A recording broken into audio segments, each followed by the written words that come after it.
২৪শে লোকসভা নির্বাচন, ব্রিগেড থেকেই প্রার্থী তালিকা প্রকাশের সম্ভাবনা তৃণমূল কংগ্রেস।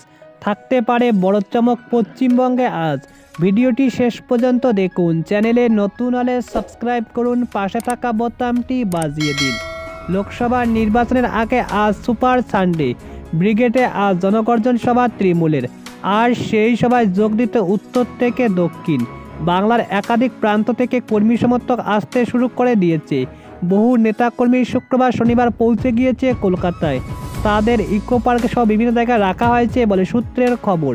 রবিবার সকাল থেকে সেই সমস্ত কর্মী বাসে করে ব্রিগেডে আসতে শুরু করেছে। ময়দানে পৌঁছে গিয়েছে তৃণমূলের একাধিক নেতা। লোকসভা ভোটের দিন ঘোষণা না হলে ইতিমধ্যে ময়দানে ঝেঁপে পড়েছে ডান বাম।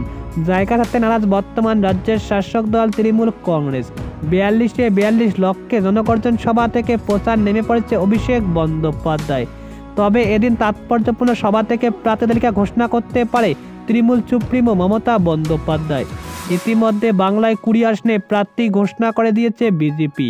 পাল্টা ব্রিগেড থেকে ময়দানে প্রার্থী তালিকা ঘোষণা করতে পারে, এমনটাই সূত্রের খবর। কর্মীদের সামনে প্রার্থীদের পরিচয় করিয়ে দিতে পারে দলের সুপ্রিমো মমতা বন্দ্যোপাধ্যায়। তাপস রায়কে ঘরে তুলে নিয়ে লোকসভার আগে চমক দিয়েছে বিজেপি। পাল্টা বিজেপি বিধায়ক মুকুটমণি অধিকারকে ঘরে তুলেছে তৃণমূল কংগ্রেস। ব্রিগেড মঞ্চে আরও কোনো বড় চমক থাকতে পারে বলে সূত্রের খবর। বিজেপির কোনো বিধায়ক দলপতির কথা শোনা যায় বর্তমান সূত্রে জানা গিয়েছে। অন্যদিকে শনিবার রায়গঞ্জে রেঞ্জের আইজি পদমর্যাদার আইপিএস অফিসার প্রসন্ন বন্দ্যোপাধ্যায় স্বেচ্ছাচার পদত্যাগ করেছে। তিনি ব্রিগেডে সমাবেশে যোগদান করতে পারে সূত্রের খবর। তার ইস্তফাপত্র ইতিমধ্যে গ্রহণ করেছে নবান্ন। তিনি সম্ভবত এবার মালদা, ইতিমধ্যে বালুরঘাট কিংবা রায়গঞ্জ থেকে প্রার্থী হতে পারে, এমনটাই